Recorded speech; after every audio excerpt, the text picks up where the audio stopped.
Thanks for joining me today. Today's kind of a special boot camp exercise. It's going to be not my typical etude. It's more just licks. We all love licks, of course. So it's on the last 4 measures of Sweet Georgia Brown.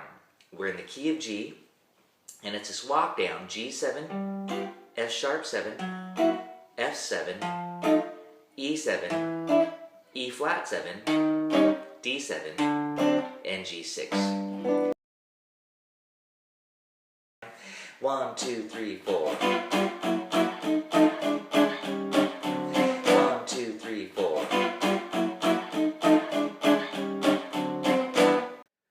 Okay, so first of all, you should make sure you learn the real melody just as written.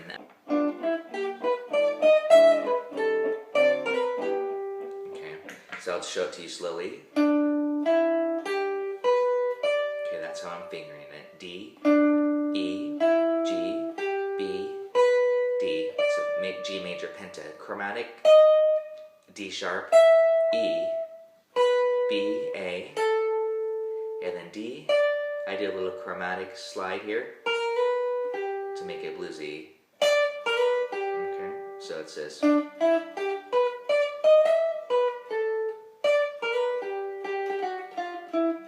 of course you could go back to the main melody there.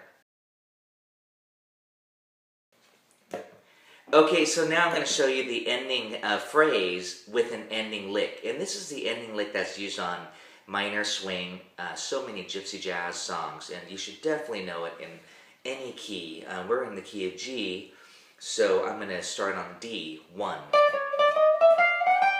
And I'm starting it here on my 15th fret, D. Okay, then backwards, C sharp, then back to D, then it's chromatic. Walk up, I cross over, F, F sharp, D. Okay, it starts from the end of 1, 1. And it leads you right to beat 1 of the next measure, 1. You could fancy it up with some slurs and whatnot. But here it is with that ending lick tagged on again.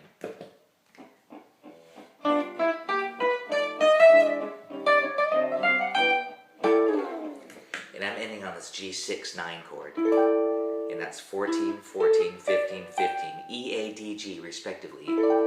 Really nice chord, kind of swingy, western swing, and of course very gypsy jazz. Django loved this shape. Okay, so it's this again. Here it is with my loop pedal.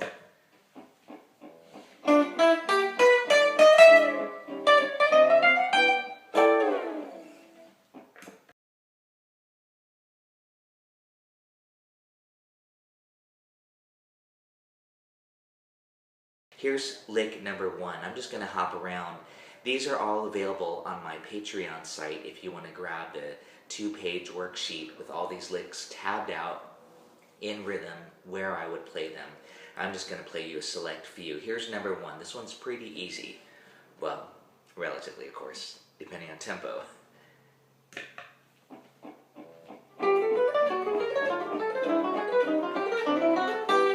Okay, let's do that again.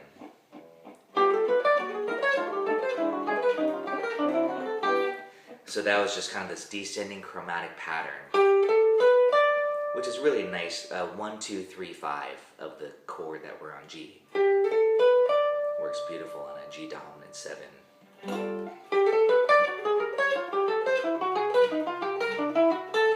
it ends right on G. Just to show you a variation, it's not written on my sheet. You can just go backwards. So you can definitely make your own licks from these. These are just some fun suggestions to play.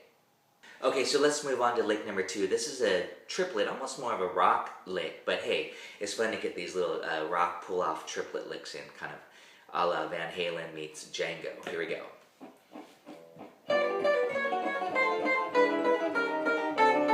Let's do that again.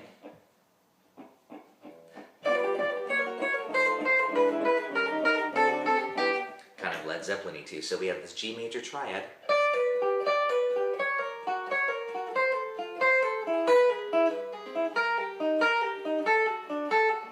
Here's lick number 3. This one is quite common and popular among gypsy jazzers. It's a descending diminished substitution. We're going to take this diminished sub D diminished, if you want to call it that. That's what I would be calling it, D diminished, and actually D's on top. Okay, so with the triad. And we want to use this Gypsy jazz sweep picking technique for this one. I haven't really been talking about the technique of the right hand. A lot of players will do different things. I usually do alternate picking for most of mine, except for this lick.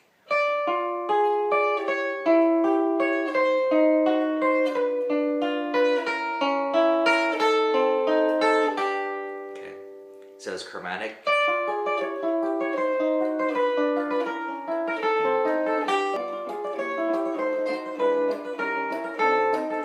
So number 4 is kind of an a la Django lick. Django loved these open strings. And it's a 3-note grouping, but I'm not going to play it as a triplet. I'm going to play them just as 8th notes, so you get this nice cross rhythm pattern. And I'm ending the 3rd on this time, which you could just play G major 7. Okay, creates that nice syncopation. Da da da da da da da da da da. It kind of sounds like you're in the mood lick, if you know what I'm saying. So here's the rhythm section. Again, it's on my loop pedal. Just gonna turn it up a little bit. Here we go. 2, 3, 4.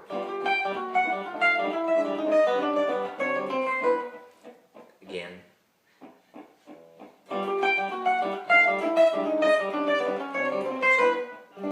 Major 7. Let's do it again.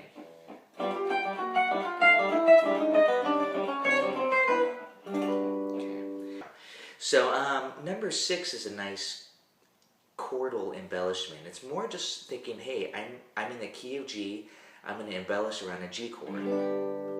So I'm doing this. And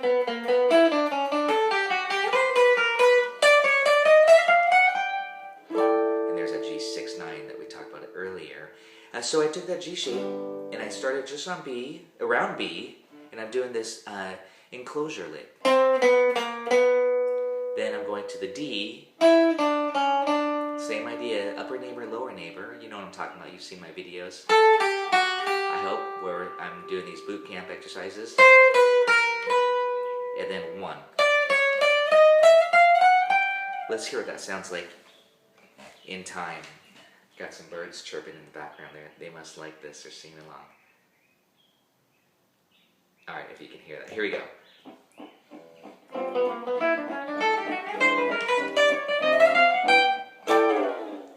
Let's do that again.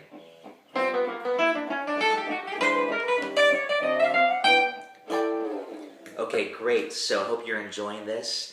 Let's go on to number 7 here. I'm probably going to just skip around, and I don't want this video to be too long. But number 7 has kind of a nice little lick here. I might have gotten this from a Gypsy jazz player, but it kind of morphed into my own thing too. So here we go. First of all, let me just kind of play the lick.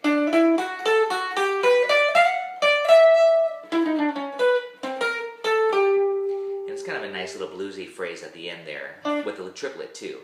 And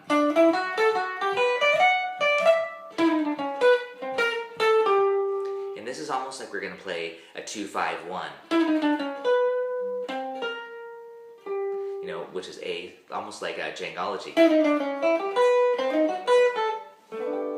So that's kind of what I was singing there at the end of it. Here, let's hear it in context again.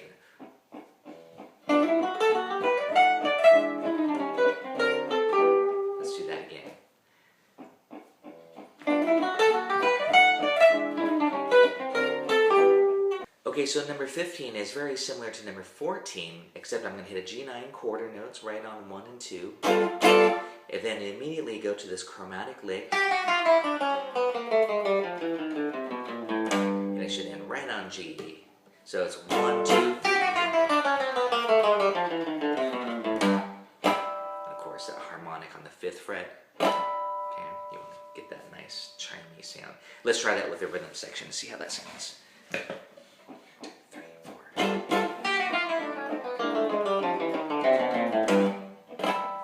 Let's do that again.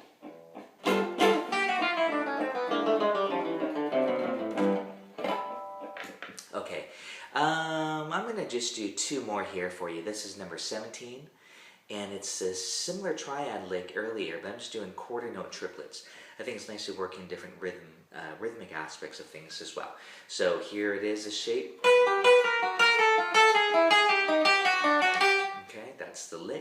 let's hear it with the rhythm section.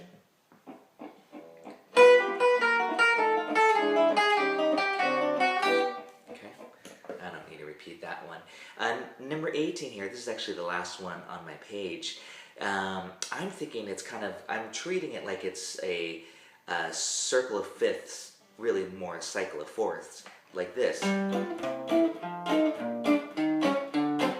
So I'm doing some subbing here, so I'm kind of thinking G7, C7, F7, B flat 7, E flat 7, D7, and then G6 to resolve. So the lick would be this.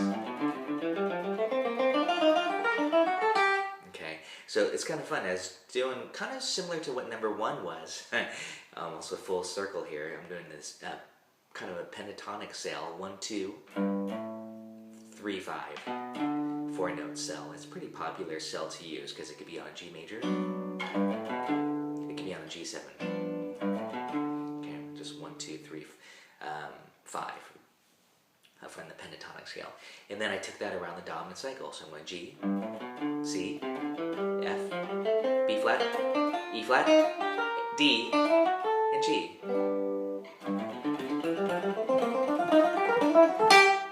You could even do it up an octave. Let's hear this one with the rhythm section.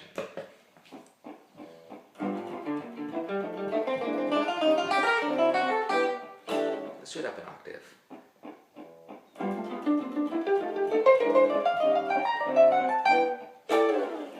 Okay.